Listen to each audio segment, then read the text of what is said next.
What's going on, YouTube? We're here. Patrick CC, the GOAT, 2 days ago, just dropped the fight against himself, Conor McGregor's downfall. Conor McGregor had a downfall? What happened? Conor McGregor is not even in the top 10 greatest UFC fighters of all time, but he is number 1 as far as overall impact on the sport of mixed martial arts. He was the first fighter in history to hold 2 UFC championships in 2 different divisions. The top 7 most watched UFC fights of all time are his last 7 fights. And he is the undisputed, undefeated king of trash talk. Who do you think would give you the hardest fight out of anybody on stage? Right here, the hardest hitting 145 pound, the real hardest hitting 145er right here. This guy TKOs people. When I knock people out, they don't move. They're not. Who the is that guy? Who the is that? Yeah. Classic, bro. If Conor McGregor walked away from the fight game at his peak, we would remember him as the ultimate rags to riches success story. An Irishman who took over the world with nothing but his fists, his words, and his loyal partner by his side. But he destroyed that. His overinflated ego, money over everything attitude, and addiction to drugs and alcohol became a toxic recipe for disaster. This led— He's addicted to drugs and alcohol? Bro. Y'all stay away from that shit, bro. That shit really does kill people, man. That shit's so bad for y'all. Stay away from that shit. To an endless cycle of shameful behavior, a string of humiliating losses, and multiple sexual assault allegations with one ending in a guilty verdict. Conor McGregor has truly lived up to his nickname, the Notorious, which means to be well known for something bad. Today we are going to deep dive into the rise, fall, and future of Conor McGregor, the man who seemingly lost the biggest fight of his life, the fight against himself. Becoming a world champion fighter was— Yo, I thought we were talking about like an actual fight, like literally his biggest fight yet. I was like, no way. No. Somewhat of a destiny for Conor McGregor, who grew up on the south side of Dublin, Ireland. Ireland has a rich history of fighters from the ancient Celts to modern-day boxing champions. However, the pursuit of being a world-class fighter requires relentless training and money. Teenage McGregor worked 9 to 5 as a plumbing apprentice, a job that he hated and took most of his time away from the gym training with John Kavanagh, until one day he decided to quit the job and pursue his dream full-time. And pursue this dream of becoming a world champion in mixed martial arts, and that's what I did. I drove home. When I got home, my mother and father said, "How come you're not still at work?" And I said, "I'm never going to go back to that site another day in my life." And then all hell broke loose. But This was a risky move, but his coaches and his family realized Conor was destined for greatness on February 17th, 2007, where at the age of 18, McGregor made his mixed martial arts debut in an amateur fight against Kieran Campbell. After destroying his opponent via TKO in the first round, he turned pro and was signed by the Irish Cage of Truth promotion. Instantly, wow. Good for him. Conor was more motivated than ever, and nothing could distract him on this path to glory, besides one young woman named Dee Devlin, who would soon become the foundation he didn't realize he needed. But we met at a friend's party like way back, and then the usual social media, a little bit of a like here and a like there, and then a message, and the new age way of meeting. Which social media at the time? Bebo. Before the world was cheering Conor's name, before he was a multi-millionaire, Dee Devlin was doing everything she could to support his dream. He's never gonna lose, you know, in my eyes anyway. Definitely not. Yeah. Conor go training up in Rathkill till about 10. When SPG was up in Rathkill, he used to go till about 10. We just drive home, listen to music, and Conor be saying, "Look, one day, one day, I'm here, yeah." Her loyalty to him did not go unnoticed, and he made it his mission to make sure she was taken care of. That's a good look. My girlfriend has been there from the start. She's helped me throughout this career. If it wasn't for her, I probably wouldn't be where I am today. So definitely I look to spoil her. She does not work anymore. I essentially hired her. That to me was a special thing to be able to do. My girlfriend worked very hard throughout the years coming up and stuck by me when essentially I had absolutely nothing. I only had a dream that I was telling her. So for me to be able to take her out of work and give her everything she's ever wanted and take her to see the travel, that's amazing, man. You know, to travel the world with her. That's just amazing. that fills me with pride, so it keeps me going. With D by his side and a small circle of highly skilled coaches and trainers, he would go on a 8-fight winning streak from 2011 to 2012. Conor won the Cage Warriors featherweight and lightweight championships, making him a 2-division champ in the promotion. As you can imagine, Conor felt unstoppable. No matter what people say, people can put me in a room, people could throw bricks at me and call me every name under the sun. I'd still walk out there thinking I'm the Don Juan, you know what I mean? Thinking I'm the number one. That's the way I just feel. I don't give a f about nothing else, you know what I mean? However, Conor did not get the chance to defend his 2 titles because he just earned himself a contract with the #1 combat sports promotion in the world, the UFC, and it only took 1 minute and 7 seconds to defeat his first opponent, Marcus Brimage. Oh, wow.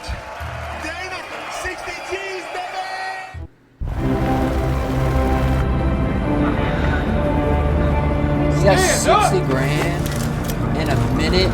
Okay, whoa. He got meteoric rise of 60 grand in a minute and 7 seconds? Damn. McGregor had officially begun. Fight fans all around the world But that's hard as fuck to do. I would never do that shit, bro. That shit, it, like, literally kills people. I'm not doing all that. were shocked with their first impression of the young scrapper, but they loved it, specifically the Irish UFC fans. Ireland was more than just Conor's birthplace, it was his identity, and he vowed to honor the Fighting Irish legacy. And president of the UFC, Dana White, had dollar signs in his eyes. He could see Conor's potential star power. Kid is totally relaxed, he's a beast, I'm impressed. Dresses well, handsome kid, seems pretty smart. Conor quickly started steamrolling through the featherweight division. His fight style at this point is what made him so lethal, and abandoning this would ultimately lead to his demise. Most people remember him for his lethal left-hand knockout power, but in the beginning, he relied on it less. His stance was wide and karate-like, complemented by unorthodox movement, constantly bouncing in and out of range, using lateral movements to create angles for his strikes. So he was smart and strategized about every little thing in the ring.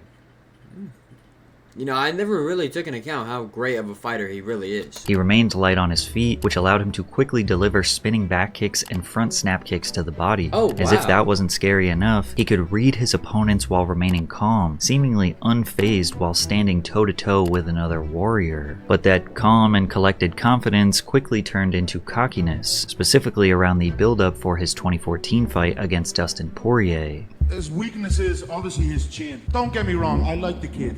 He's a quiet little hillbilly from the back arse of nowhere. You know, I've nothing against the guy, you know what I mean? I'm sure he grew up in a circus or a fair, or, you know, he's a nice little kid, Cletus, or, you know, his cousin's probably named Cletus or something. He's a nice kid. His chin is going to be cracked, and it's going to be cracked early. Every single one in my way is in trouble here, so this is just the next step. Dustin's little pea head is going to get removed, it's going to get put into my collection, and I'm going to get on my way to the goal. The thing that made Conor's trash talk so special was that he backed it up. He invented the Mystic Mac prediction, where he would describe the outcome before each match. He told the world that Chad Mendes was too small, and that he would have a few good scrambles, but then Conor would pick him apart, and ultimately become the interim featherweight champion. And he did just that. He also received $3,285,000 for his win over Mendes.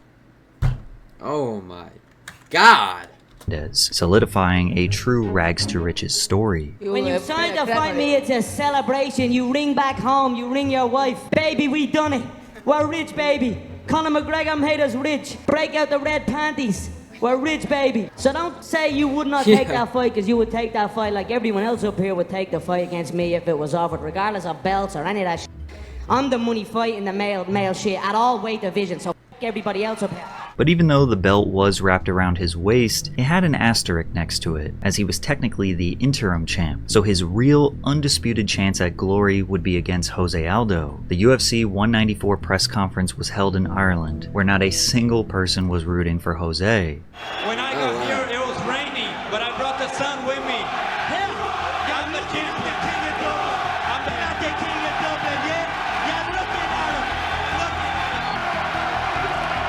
him. Aldo was clearly fighting a different beast. He had never felt this kind of pressure. Conor got into Aldo's head so badly before the fight that he was able to perfectly predict how he would finish Jose. I think the right hand could be, if you look at I felt when we stared down, The high pitch for copyright and stuff like that makes Conor McGregor sound like so bad here. I'm not going to lie, but you gotta do what you gotta do. felt his right hand was twitching a little bit, but it was just a subtle tell for me. He is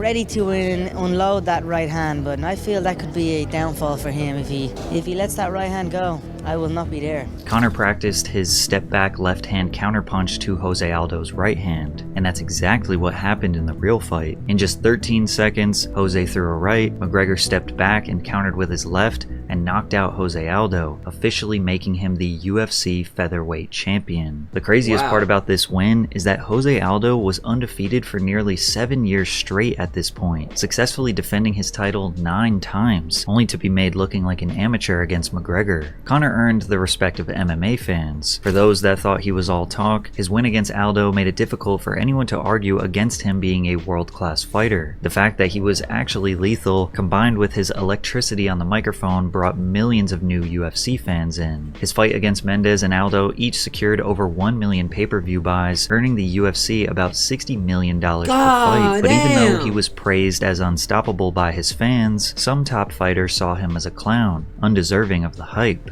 How do you feel about it? Yeah, Conor McGregor, you're taking everything I work for. I'm gonna fight jerk. You know what's the real fight? What's the real money fight? Is me. Many fans reminisce on Conor's beef with Nate Diaz as peak entertainment, both inside the octagon and out. Their trash talk moments were iconic due to Nate's reputation as a brute street fighter holding on to his last few brain cells, and Conor firing off razor-sharp, witty clapbacks. To talk about money, because we are the business network, and the business of the UFC. All that I'll take over stuff. from here, Nate. You can bounce. Take a coffee break, Nate. And by coffee break, I mean bring me my coffee. No. They want you to give us a quick count to 10, both of you gentlemen, if you don't mind, just if you wouldn't mind counting to 10. Nate can only count to 5. Yeah. Nate was immune to Conor's mind games, mostly because he didn't understand them, and that showed in their battle at UFC 196, where the two put on an absolute brawl before Diaz shocked the world, submitting Conor with a rear naked choke and bringing his momentum to a screeching halt. UFC 196 was the most successful pay-per-view in promotional history at that point, securing 1.32 million buys, which meant that Conor had helped build the UFC to its highest level, only to lose at the top of the mountain. But Conor was the UFC's golden boy, and the promotion seemed to make business decisions that were in his best interest. Within 2 days of losing, the rematch was set up, and 6 months later, McGregor would get a chance to re-establish himself as the unstoppable Irish beast. I'm the whole of Stockton. I'm ready for whatever he has to bring. Your whole team. Little crackhead SS. You'll do nothing. You'll do nothing. Who is he talking to there? Who is he talking to? You'll do nothing. You'll do did they walk off or something? What the fuck? nothing. Not one of you will do nothing. Get the fuck out of here. Fuck you. Conor being the underdog built more hype than ever seen before in the UFC. Droves of new fight fans started pouring in, and the event broke the record they just set, making UFC 202 the highest selling pay-per-view with 1.65 million buys. God. It is still the that's second like 70, 80 mil right there, or 100 million right there for the UFC, right? God damn, that's so much. highest selling event they have ever done. The fight was a vicious blow-for-blow bloodbath. Conor still had never been knocked down in his entire career, proving that he didn't just deliver damage, he could take it too. The fight came down to a judge's decision, and many still debate that Nate actually won, but Conor was awarded the victory, successfully redeeming himself at the peak of the UFC mountain. Give us your surprise, surprise, mother. The king is back! Conor had even more negotiating power. The UFC was at his fingertips. Instead of going back down to featherweight to defend his belt, he demanded a title shot against Eddie Alvarez in the lightweight division, where a win would make him the first fighter in history to hold 2 championship belts at the same time. The fight was made quickly, scheduled less than 3 months after his win over Diaz, again proving the UFC was prioritizing his interests. And during the build-up for this fight, Eddie made a crucial mistake, trying to go back and forth with Conor on the mic. I feel Eddie. I've nothing against. Be careful. I've nothing against Edward. Oh what? Careful. What you gonna do? You gonna do something over there? Careful. Shut your mouth. I run New York. I run this hill. And Mystic Mac predicts I'm gonna KO you inside 1 round. His question is, why are you talking? That's his question. Why the f*** you up there talking? Say it like it is, you're blessed. You're blessed that I chose you. You're blasting that out to whoop your ass next. No, I came for an apology from him. I want an apology for saying my wife and kids. Suck these big Irish. This was trash talking Yeah. Conor at his peak. Funny, exciting, unpredictable, and still Yeah. capable of backing up his words. Don't give a f what Eddie says. The Irish are back. We've taken back control of New York City. I run New York City. I'm a f***ing pimp. Rockin' Gucci Mink. And without me, this whole f***ing shit sink. They practically sold out Madison Wow. Square Garden just to do the weigh-in. The magnitude Yo, he really talks shit. Wow. of Conor McGregor's fan base was unprecedented, and surely anyone else would implode with nervousness. But on the historic night of UFC 205, Conor looked as relaxed and focused as ever, knocking down Eddie 3 times in the first round, and then ultimately getting the TKO finish in round 2 to become the first champ in UFC history. I've spent a lot of time, Joe, slating everybody in the company. Backstage, I'm starting fights off everybody. I've ridiculed everyone on the roster. I'd like to take this chance to apologize to absolutely nobody. The double champ does what the he wants. Wow. Okay. That's what I dreamed into reality. I really thought he was gonna say something nice. Okay. That looks good. This Guess not. moment, raising the 2 belts, was without question the peak of Conor McGregor. Sure, he made enemies with his relentless trash talk, cocky demeanor, and favoritism within the UFC, but his impact on mixed martial arts positively affected everyone. More exposure, more fans pouring in, which led to more money and more business opportunities. Some loved him, some loved to hate him, but you had to respect him. But that respect was about to slowly diminish, leading to the demise of one of the most electrifying entertainers in sports history. For the first time in his career, McGregor started to slow down, and it made sense. He took no breaks on his ascent to the top, and he was expecting a baby with his unwavering girlfriend Dee. But since he refused to defend the featherweight belt that he won back in 2015, he was forced to vacate his title, ending his time as the 2-division champion. His agent said, no matter what happens, nobody will ever be able to take those belts away from him. Nobody has beat him for those belts. So the way I look at it is, whatever business decision Conor decides to make, it's a smart one. It became abundantly clear that smart business decisions were Conor's top priority. No true champion would just let their title be stripped from them, but Conor was made an offer he simply could not refuse: an exhibition fight against the undefeated boxing world champion Floyd Mayweather. One singular bout that was set to make him more money than his entire UFC career combined. From the very beginning, real fight fans looked at the McGregor vs. Mayweather bout as a cash grab. Floyd was a retired 40-year-old and Conor was not a boxer. It was a win-win situation for McGregor. Either he knocks out Floyd and gives the undefeated legend his first loss, or Conor loses and everyone says, yeah, well, he's not a boxer. The build-up was one of the most over-the-top and chaotic promotional tours in combat sports history, with 4 different massive press conferences. Either way, it doesn't sound fair. This seems, it does kind of seem like a money grab, I'm not gonna lie. Where the two did these long, drawn-out speeches and stood toe-to-toe, seemingly pretending to hate each other. It felt way less genuine and personal than Is he wearing a Top Dog Entertainment hat? To hate each other. It felt way less genuine and personal than any beef we have seen Conor in before. It was mildly entertaining, but mostly awkward and exhaustive. 50 strippers on his payroll, this man has. What the f is he doing with that strip club? Carrying a school bag on stage. What are you doing with a school bag on stage? You can't even read. Oh. It's not. TMT. Okay. And he basically just called Floyd Mayweather illiterate to his face. That's not a good idea, but you know what he does? He talks shit, so. The f***ing fans can't fight for you. Shut your f***ing mouth. A 40-year-old man. What the f***?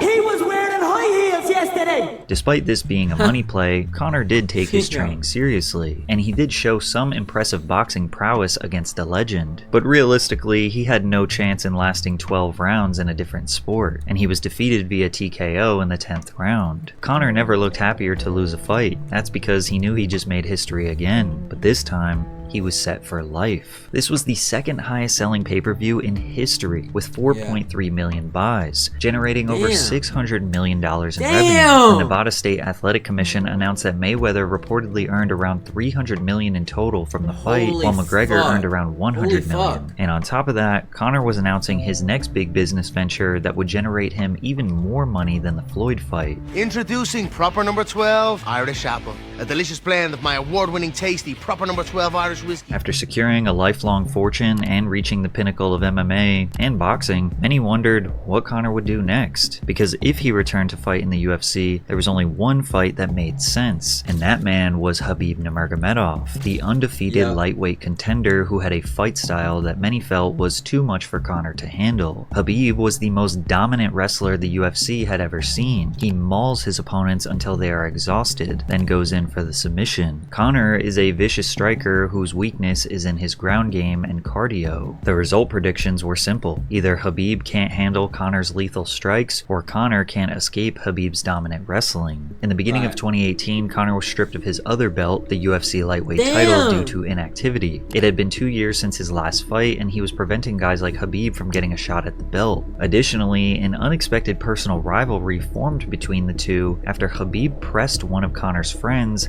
Artem Lobov. Artem called Khabib a pussy for pulling out from fights a couple of times and said that a true champion fights no matter what, and that he would slap Khabib when he saw him. Khabib and his crew approached Artem, where Khabib slapped Artem multiple times and told him to keep his mouth shut. Conor retaliated on behalf of his friend in the most dangerous way possible, bringing 30 or 40 of his goons to attack a bus that Khabib was on as he was exiting the venue, and throwing a metal dolly through the window which injured a different UFC fighter. This bus was jam-packed with other fighters, press, UFC employees that were all caught in the middle of the chaos. Khabib was confused by Conor's antics. He had a very simple way of settling their differences. I'm gonna come, just send me a message.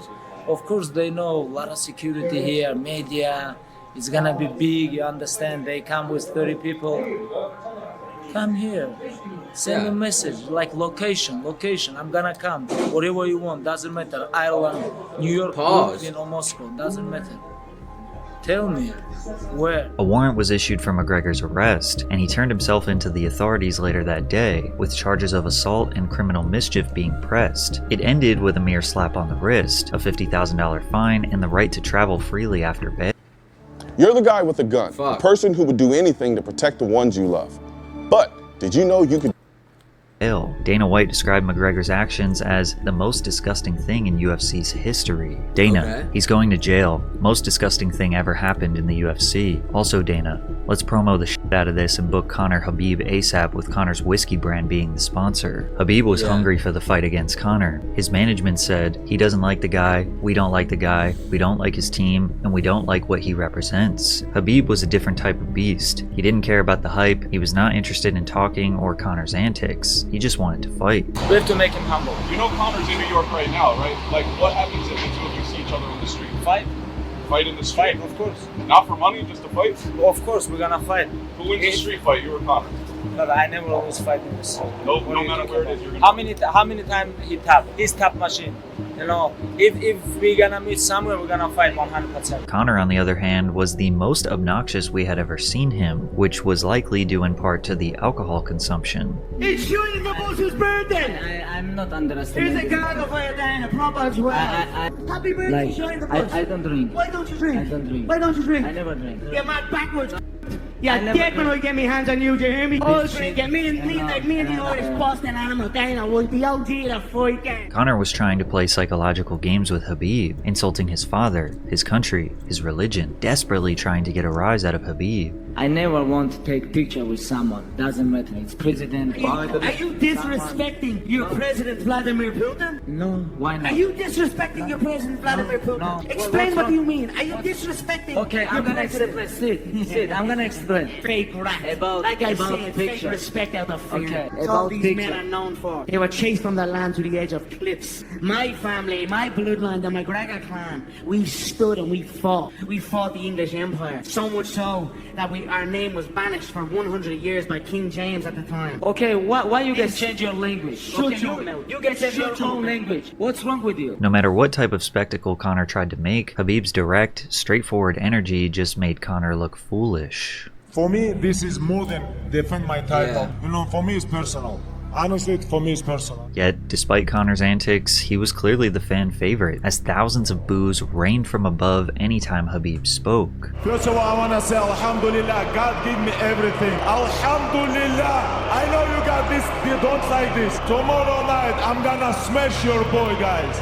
I'm gonna smash your boy. The hype for this fight was unimaginable, and the UFC had predictions that this was going to be the highest selling pay-per-view of all time. When the two men stepped into the ring at UFC 229, there was no more time to... I thought he's saying pay-per-view. It's pay-per-view. I thought he was saying paper, like as in like actual paper that you write on. I didn't know it was pay-per-view. Oh shit. How did I not know that, bro? What?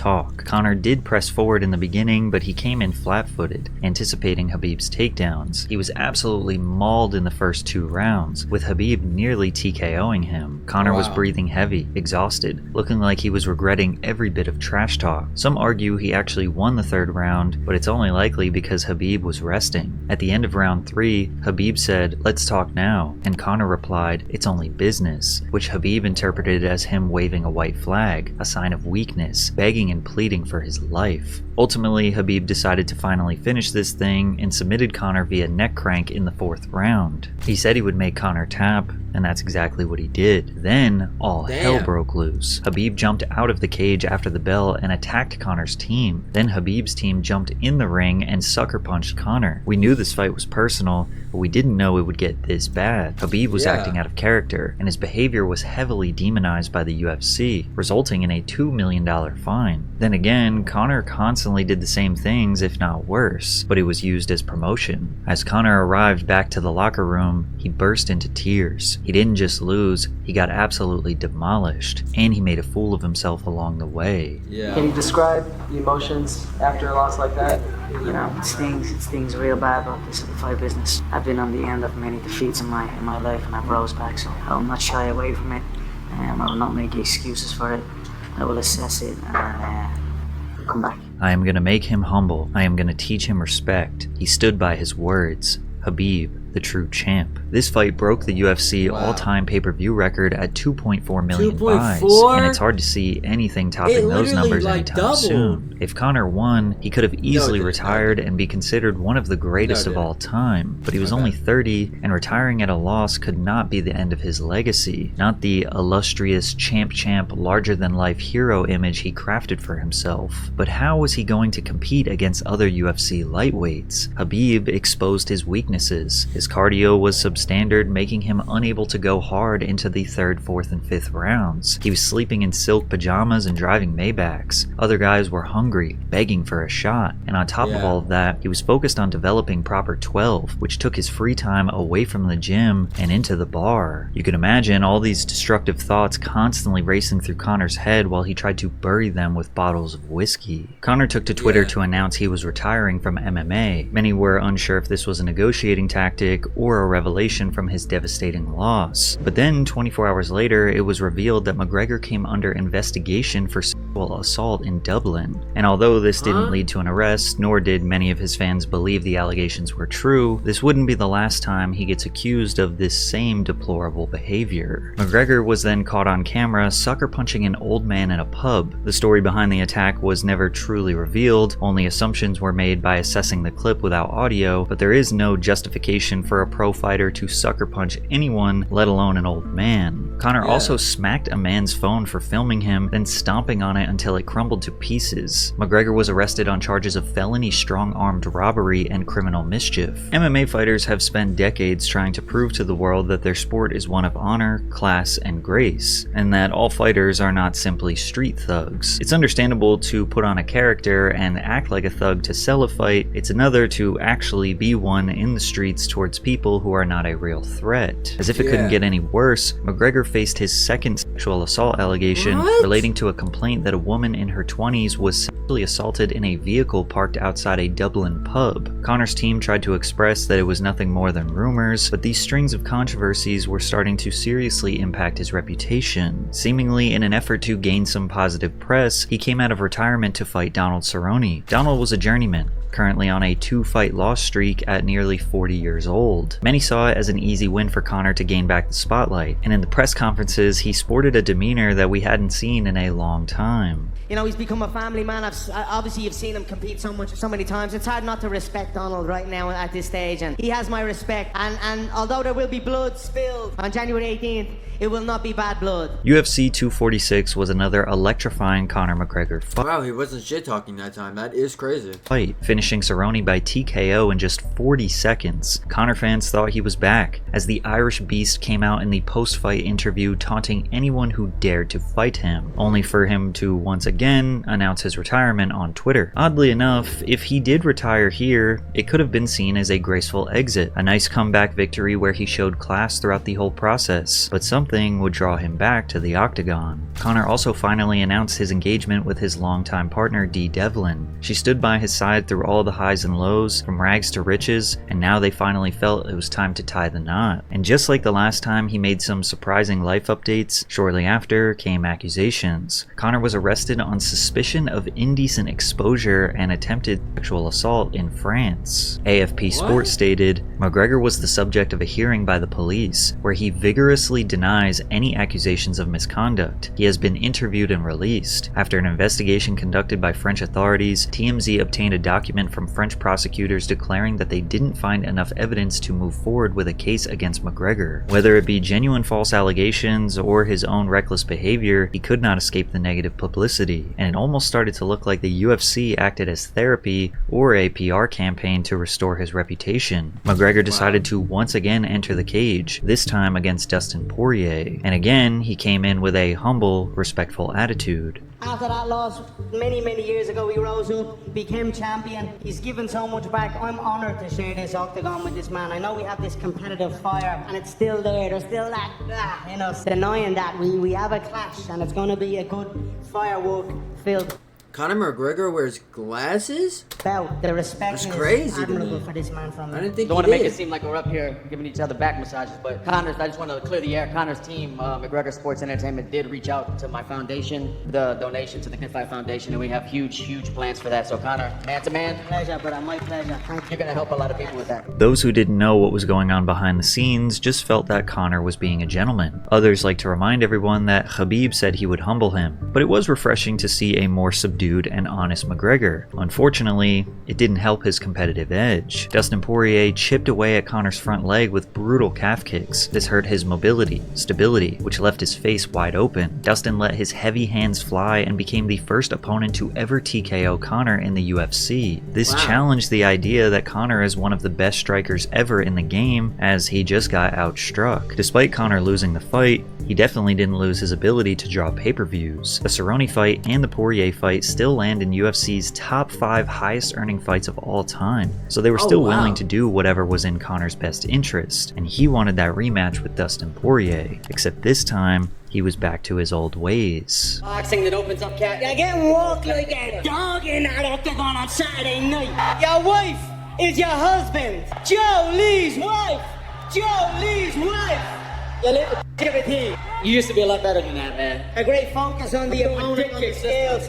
What? Going. Kicks this time. Yeah, shut your mouth, you little fool. I'm gonna dance on your head. It's coming for him on Saturday night, and he knows it, and I know, and I'm gonna love doing it. We knew humble Conor couldn't last long. The trash talk was entertaining, but he pushed things a little too far, bringing Poirier's wife into the banter. Fight fans were more than willing to put up with Conor's cocky attitude, but disrespecting people's families was just unnecessary, especially after what happened with Khabib. Plus, he was just being respectful to Dustin a few months ago. What changed? It came across as desperate, and it's these antics that drove away the respect that fight fans once had for Conor, with many of them actually rooting for Dustin to get the W. The rematch against Poirier started off amazing. In the first round, we got to see a mix of boxing, takedowns, wrestling, jiu-jitsu, submission attempts, ground and pound. This was shaking out to be one for the history books, and then Conor's leg just snapped in half. Dustin Poirier won the fight due to doctor's stoppage, and instead of exiting the fight humble, just like his first loss, Conor went on a pathetic, blabbering rant in his post-fight interview with Joe Rogan. You will show you to close the distance. This is not over. If we have to take this outside with him, it's all outside. We don't give up. He said that he believes that one of the kicks that he checked is what broke your... He's not gonna admit it's that. a new year, and one of the best things you can do in the new year is lock in some new gear for yourself. Why would he admit that the opponent he's fighting is the reason why his leg broke? That's just, no. It's a pride and the ego. He's not gonna say that. There was no check. It was not one of them. Literally, he denied it instantly, bro, without hesitation. The kicks that he checked is what broke your leg. There was no check. It was not one of them I checked. Your wife is in me DMs. Hey, baby, hit me back on my check here later on. We'll be at the party, the win night too, baby. Conor, your wife is in me DMs. Hey, baby. Conor's wife. What the F? Disrespecting his own fiance while trashing another man's wife, then being carried out in a stretcher. A few years before, nobody would have predicted that this would be Conor McGregor's final moments in the octagon. Moreover, the message from Poirier's wife was revealed to be nothing more than a message request. She could have been thanking him for previously donating to their charity. All professional fighters have to face the ego-shattering decision to put down the gloves one day. It's clear Conor had multiple opportunities to call it quits, and even he wanted to, but he didn't. Now, Conor is a true warrior. Like many UFC fighters, they typically don't run from challenges, but he seems to exist in this destructive limbo where he wants to protect and strengthen his legacy as a fighter, but he also has nothing to prove because he is undoubtedly a legend in his own way. The more he steps in the cage, the more it becomes clear that he is declining from his peak, and he is only increasing his chances to get beat up. That is, unless he had some sort of magical substance that could make him bigger and stronger. After some time outside the octagon, fans began to notice Conor's size change, looking drastically different than his former self at different weight classes. Allegations of steroid use began to arise. And you see the circling of acne. Like the guy has some acne that may have not been there before, and this bald spot coming in pretty f***ing hot, bro. These are all, telltale androgenic side effects that have, I guess not been apparent on him in the past. Joe Rogan even suspected he was gained 32 pounds of muscle in a year?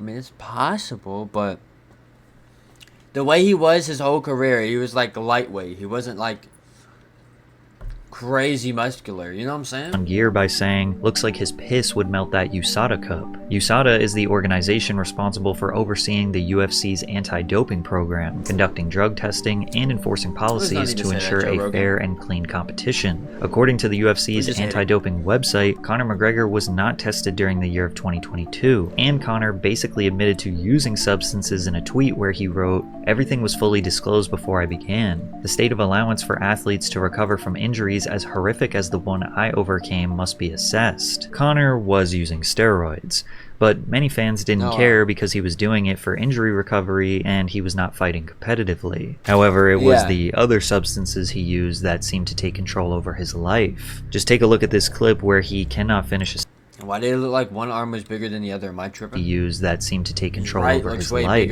Just take a look at this clip where he cannot finish a sentence, practically speaking gibberish, licking his lips constantly, and has to remove the drink because he admits he can't control himself. Calm down. Well, I didn't have creative control of it, so I wasn't. No, I don't. I'm the creator. I'm the creator, right? So I wasn't necessarily happy with it. I know the story, and the way I wouldn't change it, but I would add my magic.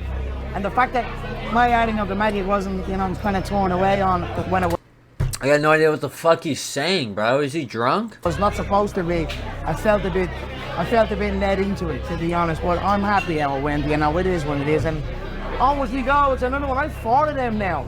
4 of them. I felt we had an hour series. It was on RTE, the national broadcast series.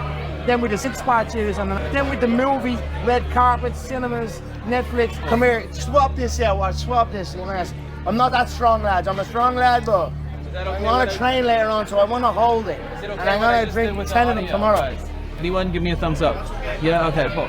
Give me a fresh one, then. Just in case. He's either had too many beers or too many nose beers, or both. Now, Conor has always been full of energy and excitement, so many of his defenders just believe he is a high testosterone alpha male full of life, whereas others analyze his frequent jaw movements, inability to sit still, twitching, scratching and touching his nose, all as signs of cocaine usage. And considering his brother-in-law is convicted drug dealer and money launderer Graham the Wig Wella, the largest cocaine trafficker in Ireland, makes for a solid argument that Conor has the best plug for that booger sugar. Conor's love for the party life has gotten him in many questionable situations before. In the beginning of 2023, he faced his 3rd accusation of assault from a woman in Ibiza. According to the report, the woman said she knew McGregor because they were from the same neighborhood in Dublin and had been invited to his birthday party in Ibiza on July 16th. However, when the party moved from a club to McGregor's yacht, the woman alleged that the situation took a violent turn. The woman claimed McGregor began to verbally insult her appearance before he kicked her in the midsection and punched her. The woman told police that she then jumped from the yacht in an attempt to flee McGregor. She was picked up by a Red Cross boat and then taken back to shore. It was as if There's no way she could have made all that up. That actually may be true. Oh no.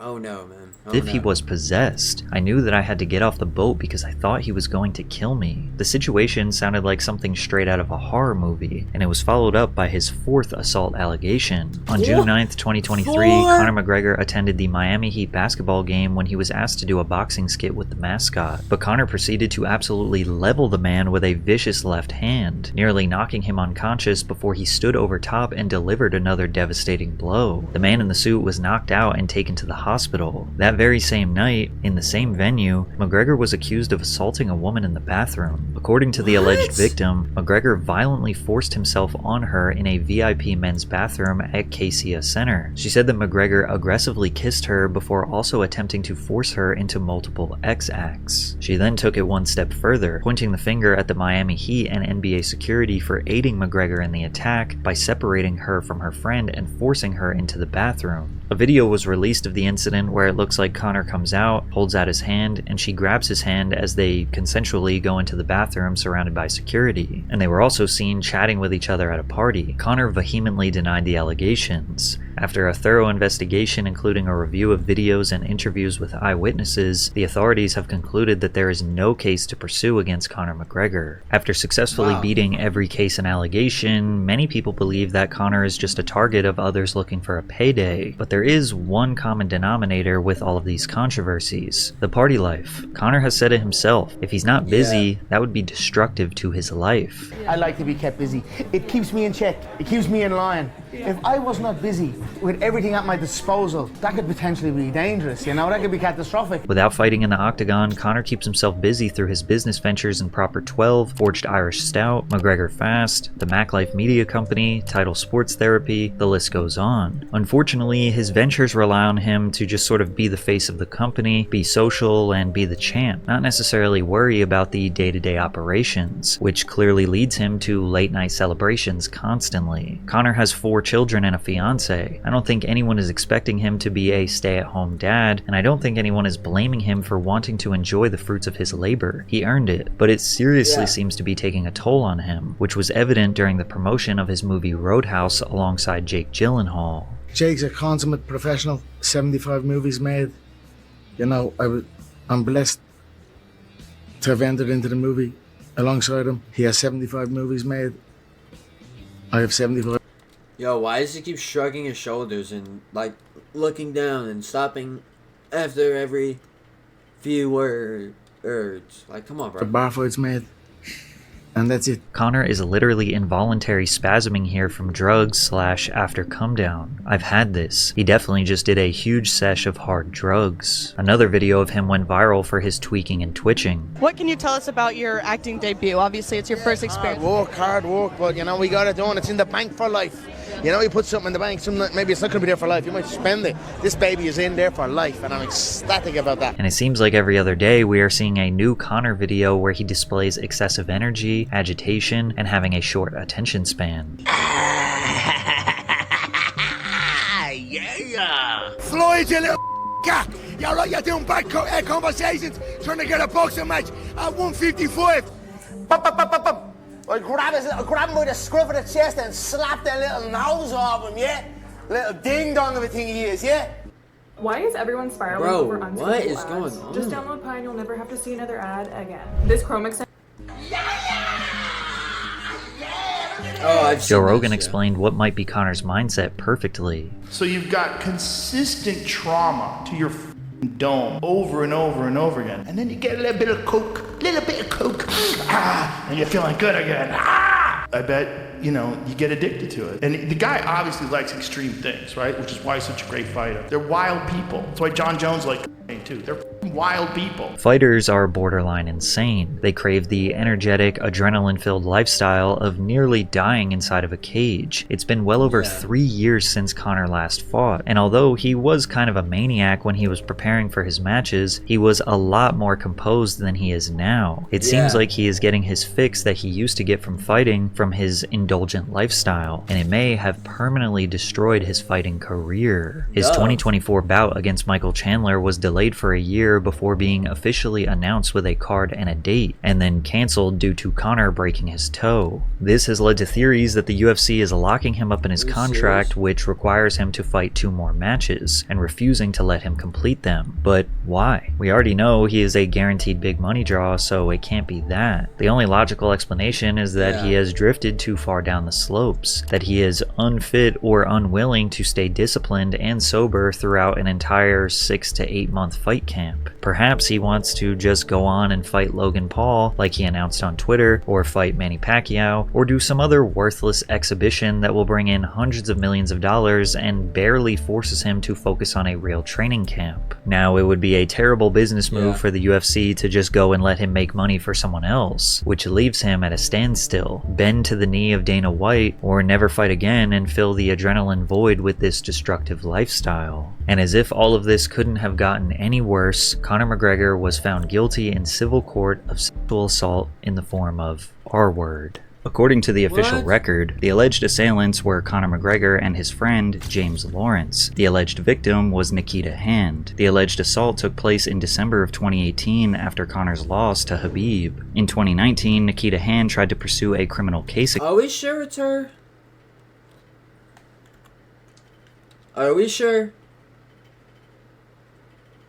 I'm not saying nothing. I'm just saying. In 2019, Nikita Hand tried to pursue a criminal case against the two men, but prosecutors did not bring criminal charges against Conor McGregor. The reason was outlined to the jury during the case, claiming that a very high standard of proof would be needed, and things such as reliability and consistency of witnesses, the fact that Miss Hand had no recollection of having sex, the amount of alcohol and drugs she consumed, and her demeanor in the CCTV footage were all factors that led to their decision. Now, criminal cases are kept private, therefore victims remain anonymous, and details of the investigation were not revealed. That changed when Miss Hand decided to pursue Conor in civil court. The purpose of a civil claim is most often to seek monetary compensation for damages done. The trial was very public, with members of the press in each courtroom session, reporting the details to the people of Ireland. This trial was also during their election, to which Conor announced that he intended on running for office in Ireland, but people were way more invested in Conor's trial than the election, and it was a true he said she said debate. Miss Hand and McGregor were a part of the same friend group, exchanging messages back and forth on Instagram prior to planning a meetup. McGregor was driven to her hair salon where she worked, where he picked her and Miss Keeley up after 10 a.m. McGregor also admitted during the case that he had cocaine in his car. Bottles of alcohol were ordered to the room shortly after midday, and McGregor's bank card was also used to buy condoms. So he is on that cocaine. Okay. Condoms. They both admitted to taking cocaine that night. From there, Miss Hand accused Mr. McGregor of pinning her to a bed and R-wording her. She says the MMA star choked her 3 times before the assault. McGregor claimed they had athletics that was consensual. Since their stories were polar opposite, it seems like the guilty verdict was made on the basis of forensic evidence. The jury has been provided with evidence that Miss Hand was brought by ambulance to the sexual assault treatment unit of... Dude, you're losing your wife, bro.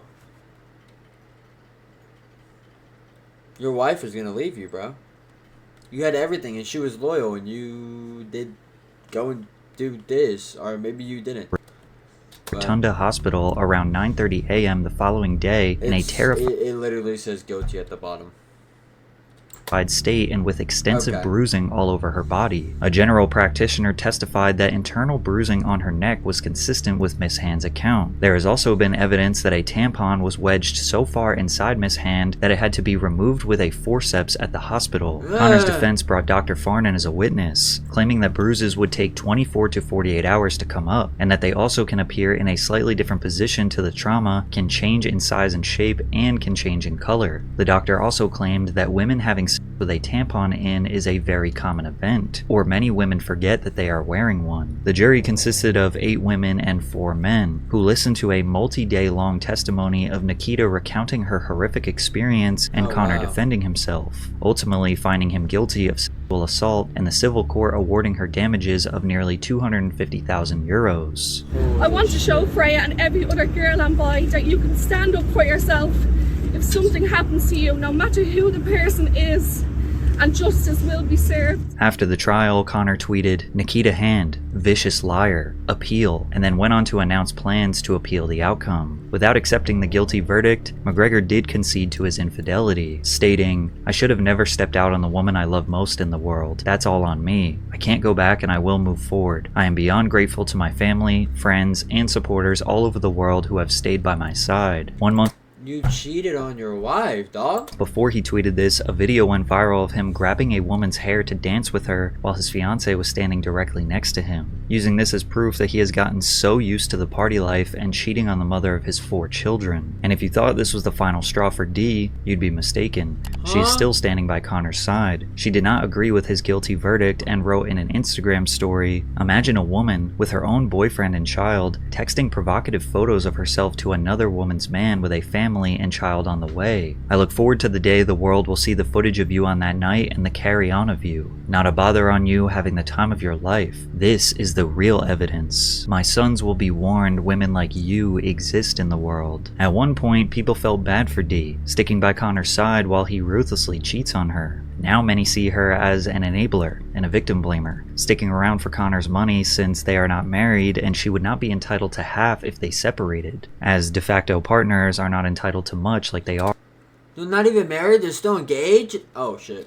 Are in the USA. If history repeats itself, I'd imagine Conor is dying to get back in the UFC and take the spotlight away from his assault case. Those who hate him make it known that they'd prefer he fade into oblivion. Those who love him question if he should return to fighting in fear that he will only further stain his crippled reputation. But even if he never fought again, we all agree that there is no way he will step away from the spotlight. So what will he do after he puts down the gloves? He has been taking the role as the promoter for Bare Knuckle Fighting Championship, as he is an investor in the company. This seems like a natural fit for Conor. Taking on a Dana White-esque position would allow us to still get hilarious sound bites and bring some of that chaotic energy to the pre- and post-fight press conferences. But if Conor remains in the entertainment industry, there will be temptation all over. Late nights that lead to drugs, alcohol, and women. Is he capable of suppressing and overcoming his temptation? No. If not, and or worse, if he actually is this monster some people believe him to be, then expect more allegations, more crimes, and eventually doing something that cannot be undone with money. There is no doubt that Conor McGregor holds a unique legacy in the UFC, one that cannot be taken away from him. But it's far from the one that we saw at his peak in 2016, all because he could not win the biggest fight of his life, the fight against himself. So you think you know Wix, but do you really?